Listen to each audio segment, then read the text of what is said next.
For a sportsman who achieved so much on the world sports arena last year, Don Brook received very little attention for his achievements.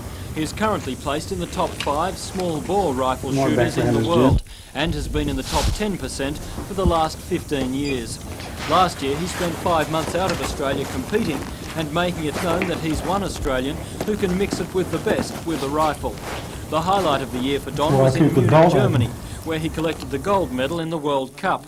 And in so doing, Australia qualified to send a team to the Seoul Olympics. The other high points were in East Germany late in the year, where he was involved in 2 world records. The first in the team prone and the second in the individual 400 by 400 prone, where he shot 100%. He also qualified last year for the Olympics in all 3 rifle events.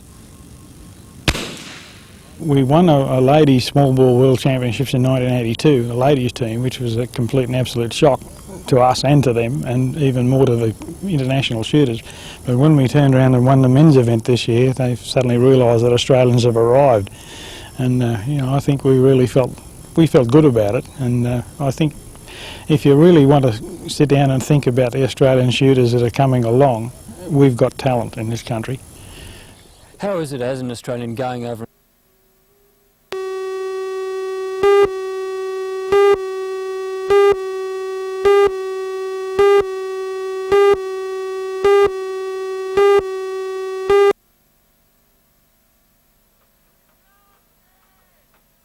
16 prisoners remain in Barlini's B block, armed with captured riot shields and truncheons, greeting any sign of police activity below them with a volley of tiles ripped from the roof.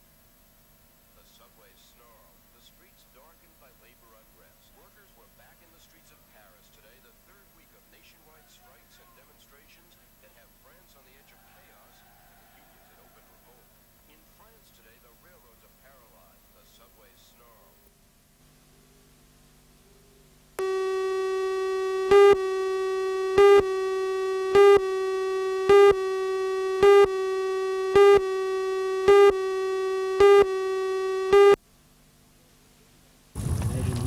43-year-old Calvin Croat and his family have lived at the Belmont Pines Caravan Park for 9 years. Today, more than 100 people turned out to fight a council eviction notice demanding that Mr Croat leave his caravan site by 10 o'clock this morning.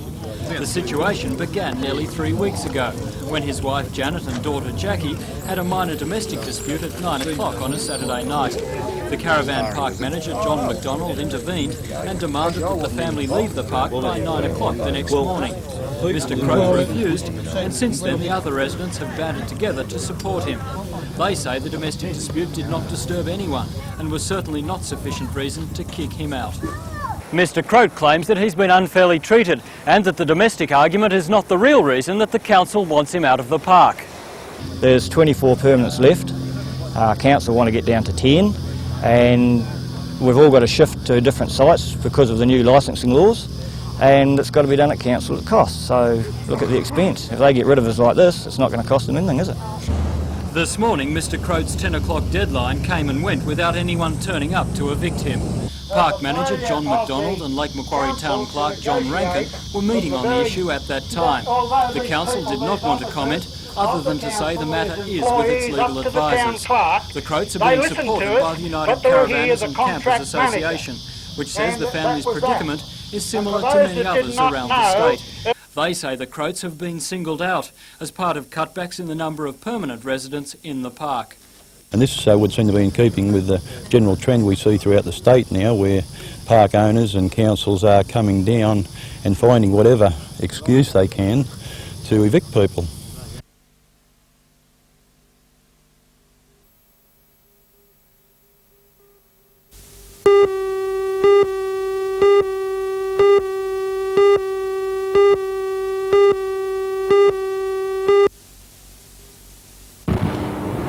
It's nearly 2 years since the Ravensworth washery was completed, but to date the plant has only worked to a fraction of its capacity.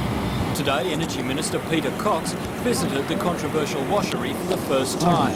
He was given an extensive tour of the facility, which has cost the State Electricity Commission nearly $70 million to date. Once working properly, the washery will sort out the coal from other substances and feed the processed coal to the Liddell and Bayswater power stations. In the latest development, however, the consultants Sedgwicks say that more money must be spent on the washery if it's to reach its potential and be of real value. The washery is testing two possibilities, but it seems the favoured option is a $5.7 million addition known as a classifying cyclone. Peter Cox says the washery should finally reach its intended capabilities by the end of the year, and he says the government has been far from happy with the whole matter to date. Well, I think the Commission's been at fault to now.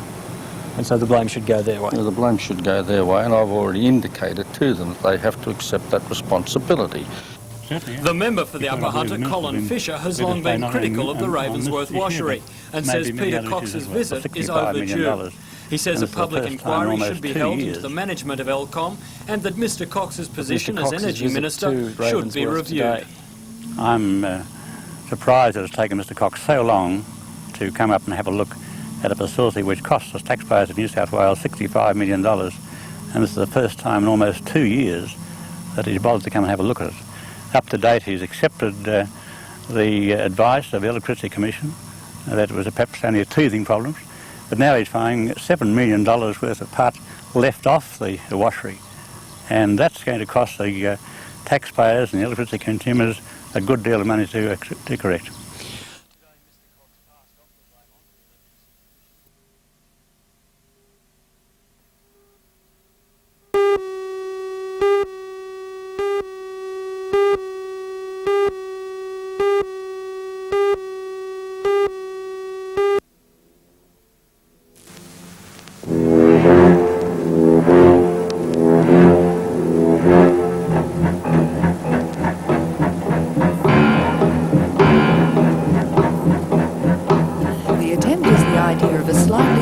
Swansea headsman and involves walking underwater from Marks Point to the Belmont 16-footers foreshore, a walk that will take, he estimates, just over 4 hours. 24-year-old Rod Moore says the distance involved is around 3 kilometres. There are problems, yes, because of the amount of time I'll be underwater, between 4 and 5 hours. If I don't decompress at the right times, I face getting the bends, or there's muddy patches in the lake I could sink. I've got 50 pounds of lead around my stomach, so yeah, there are dangers. How will people know whether you are going to swim or walk? Well, you don't swim with 50 pounds of lead around your stomach. Anyone that wants to come down and watch, I gladly have them there. Rod is making the walk also for charity, to furnish a training house for the Delando Crescent Welfare Corporation, an organisation for the intellectually handicapped. Sid Taylor, president of the corporation, still finds it difficult to believe that Rod is actually attempting the walk. It was a great surprise to us, and a very welcome surprise to think that anyone would come forward, and we thank Rod very much for this, and he's done quite a lot in getting sponsors and things of this nature. So it's going to start us off now, instead of starting off with this home that we've bought would probably take 12 months to get off the ground. Well, we're starting immediately and we'll be off the ground next week.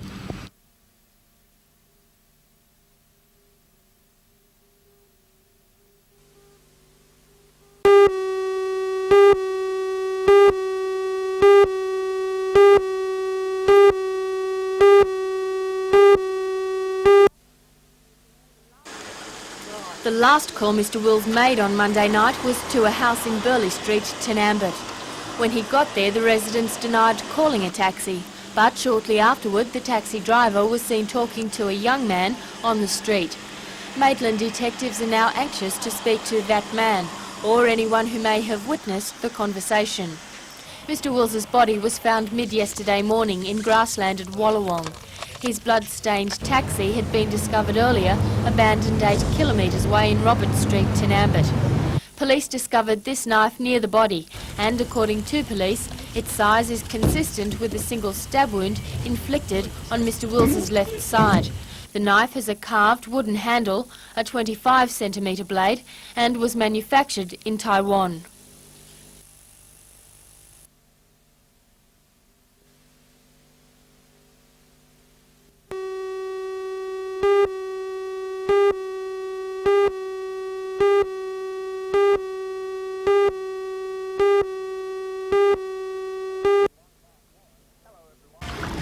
Hello everyone, Mark Warren for NBN News. Tonight I'll have a report on the launch, albeit very reluctantly, of Captain Cook Cruises' latest acquisition, the 138-passenger luxury cruiser, the Lady Hawkesbury. On February the 16th, the $8 million vessel will begin 3- and 4-day cruises of the Hawkesbury River. Join Ray Deneen and Anna Manzoni for all the news tonight at 6.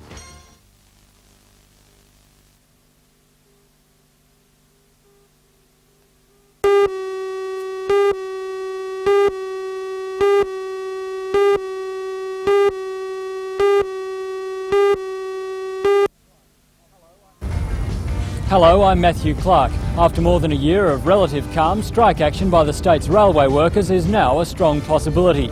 Members of the Australian Railways Union will meet in Newcastle tomorrow, and officials say strike action is likely.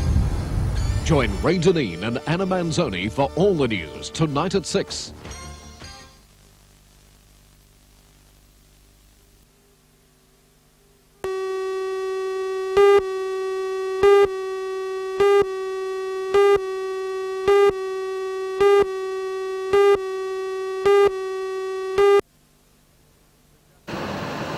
The Japanese steel mills are believed to have indicated at the talks in Tokyo that price and tonnage cuts are unavoidable in their coal intake for the coming year.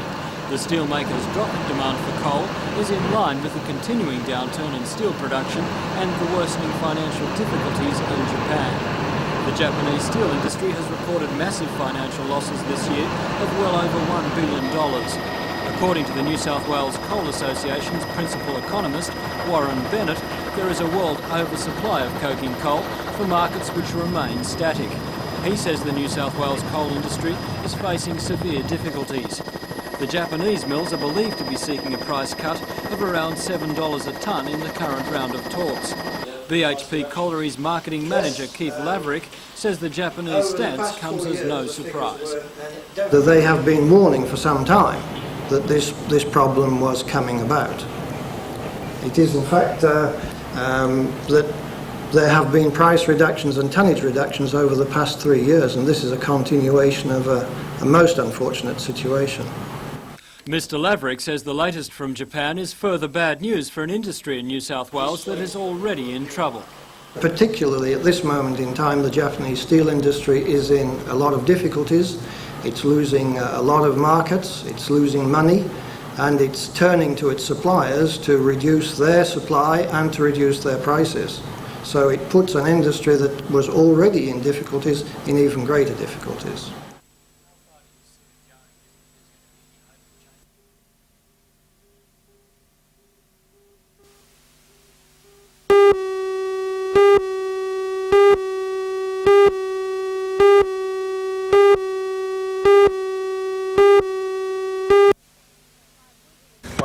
Really 5 weeks in Newcastle, straight from New York, team trainer and chiropractor Pat Ronan describes the appeal of the game, which is an institution in his country. American football is a thinking man's game, in that it's a game of deceptions, and you're always trying to fake the other team into thinking you're doing something else. You're trying to make them think you're running and then you'll pass, or vice versa, trying to make them think you're going to the right and then you go to the left. Of course, the strength is important, because if you have the line blow through and get to your quarterback, nothing's going to happen, but it's a very thinking man's game. A squad of 30 is training each Wednesday night at National Park. This year they'll learn the skills and tactics of the game, then aim to field a strong team in the Sydney competition next year. But so far, the team is far from complete. Right now, we'd like to get some larger guys out that have played some forward in rugby maybe. Some larger guys to play the front line, defense and offense. And we'd like to get maybe a few more faster guys out. If there's some more backs out there that could be a wide receiver. For the players on the field, it was hard not to describe gridiron as it compared to other football sports they'd played. With this game, there's a lot more chances to play in different positions. You've got a lot running, defence, and it's mainly the skill in it. I believe there's more skill than in rugby league. There's not many people that can sprint 20 yards up, turn, have the ball right on his chest, catch it and make the run. So I believe there's a lot more skill, and I find it more exciting mainly.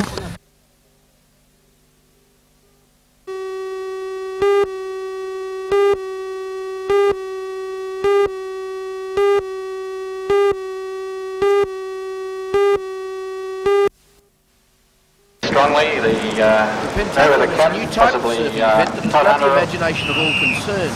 It starts with a beach sprint, then has a swim leg, a ski paddle, then surfboards, and finally a beach flags event.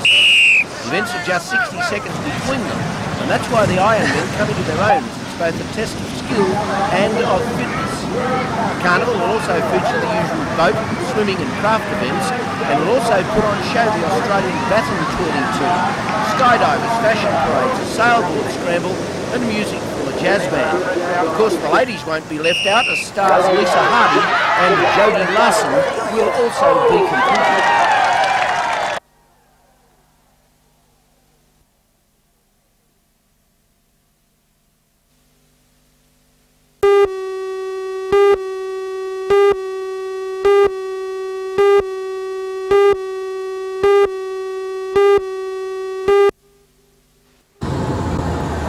Since last February, Rex and Greg Morgan have been transforming this 1947 Leyland double-decker bus into a mobile home.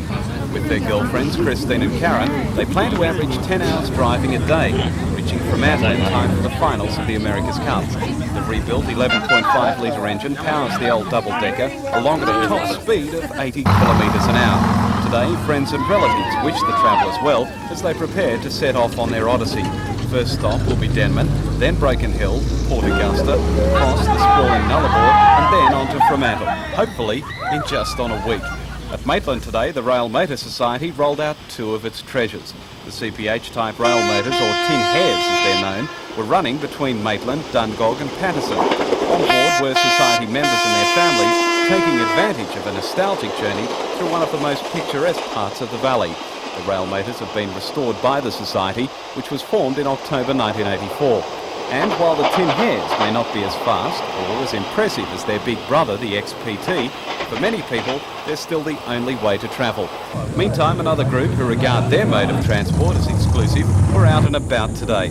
At Norm Fraser's Motorcycles at New Lambton, Harley-Davidson enthusiasts from all over Newcastle and the Hunter Valley flocked to test ride the new models for 1987. It's a once-a-year day that gives the Harley buyers a chance to see what's available. Prices range from $8,000 for the more conventional bikes to more than $13,000 for this FLH full dresser machine, a feature of which is a radio which automatically turns itself down when the bike stops at traffic lights. 6 machines were available for potential buyers to test ride, and the consensus? There's nothing like a Harley.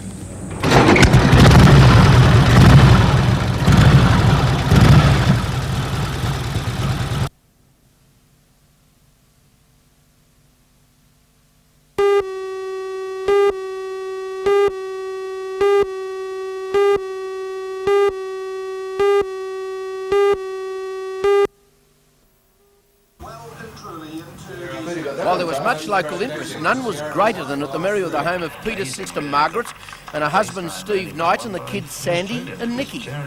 His two greatest fans left in town, I suppose, with Mum and Dad Doohan in Melbourne at Kooyong. I don't know of anyone else that's been as far in an Australian Open as Peter has in this one here. No, I don't think so. Margaret, this is a marvellous comeback, isn't it? Oh. Against a quality player like Yoda. Well, that's right, 9 in the world. It's really a good job he's doing, isn't it? Well, he was down 1-0, then came back to be 1-1. That's right. Then he's got behind, but he's making a real fight of the full set here. So if he gets up here, it goes to the 5. Oh, no. That'd be a marvellous result, wouldn't it? Don't think I can manage that. He's had a couple of pretty ordinary weeks, and this is a real comeback, isn't it? It really is, yes. After losing first-round matches in the last 2 tournaments, this is really his best one for a long time. Steve, he's a very busy boy. We hope to get him home for the Northumberland title here locally, but he's going to have to be 2 persons to split himself up, isn't he, to get back? He'd really love to come home because he really considers himself to be a Newcastle boy, but it's right between the Australian Open and the New South Wales Open, so there's no way he could do it. As well as the singles, he's also in the mixed doubles still, and with Laurie Warder in the doubles, isn't he, the men's doubles? That's right. They beat Becker and Zivijinovic last night, so there must be a real chance to take out the doubles title, I'd say. Are they playing well, the pair of them? They've been doing reasonably well in that first, haven't they? Unbelievably well. The South Australian Open, they just narrowly lost to Lendl in the doubles, so he's certainly on form. And he's got a good chance in the mixed. He's playing with Diane Ballestrat, a good Australian. Yeah, she's going well too. Yeah. While winning is the only thing in professional sport, Peter Doohan did well to take the 9th in the world to 4 sets. It will bring him up 200 or so places on world rankings. Yes, well played.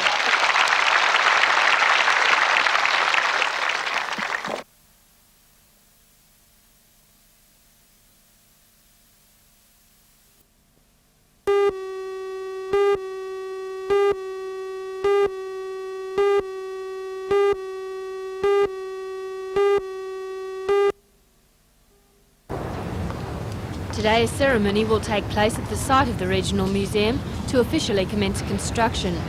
For Alan Morris, the member for Newcastle, the establishment of the museum is a long-sought dream. I think the museum is a great project, something that Newcastle badly needs. We've been trying to get a museum now for my 12 years of public life, and let's get on and do it. Let's get on and get behind it. Let's not give people outside Newcastle a chance to put us down. He's been dismayed with recent media reports which have accused himself and other local politicians of not supporting the project when seeking assistance through the federal government. He says the reports themselves act against the politicians when lobbying in Canberra. The story that we're putting in Canberra and the submissions we've made, the detailed discussions and letters and correspondence have put one story. The opinion in Saturday's Newcastle Herald tells it entirely differently. Now, in Canberra, they're going to be saying, well, which one's true? What's going on here? Because for Newcastle, Mr Morris says he's still involved in consultations with Canberra bureaucrats to retain the tourism element of the Steel Region Assistance Program for the museum.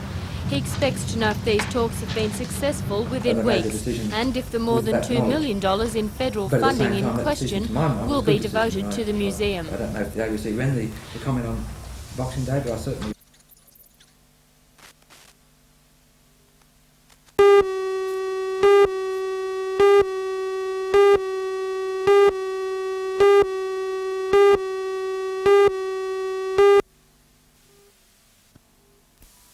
Work on the $4.6 million complex will continue over the next 12 months. To signal the start of construction, the Lord Mayor, Alderman John McNaughton, used a crowbar to prise away some of the steel-capped tiles which cover the concrete floor of the old Castlemaine Brewery building. The principal contractor in the construction of the museum will be the Doran Group, and work is due to be completed as a bicentennial project. And the Lord Mayor remains confident funding for the museum will be forthcoming from the tourist component of the Steel Industries Assistance Program. It's funded adequately now. We didn't sign contracts for this sort of a project without having the money available. The money is there and it's available. But we just had to put something else in place as a stopgap because the federal government was not in a position to make the commitment in the time frame that we had to meet in order to complete within the bicentennial year. Do you think it's got the community support? Oh, it's certain it's got community support, absolutely. Acting Director of the museum, Richard Morgan, highlighted the 111-year history of the site and the pioneering work of John and Joseph Wood in the early days of the brewing industry in the north. What are we going to see happening here in the next 12 months? From Hunter Street there will be a new coat of paint, new windows. From the back of the site, from the Wood Street and the Parry Street side, there will be of course new coats of paint there, the car park and landscaping being done. So I think people will see a great change and a great sprucing up of this end of the city.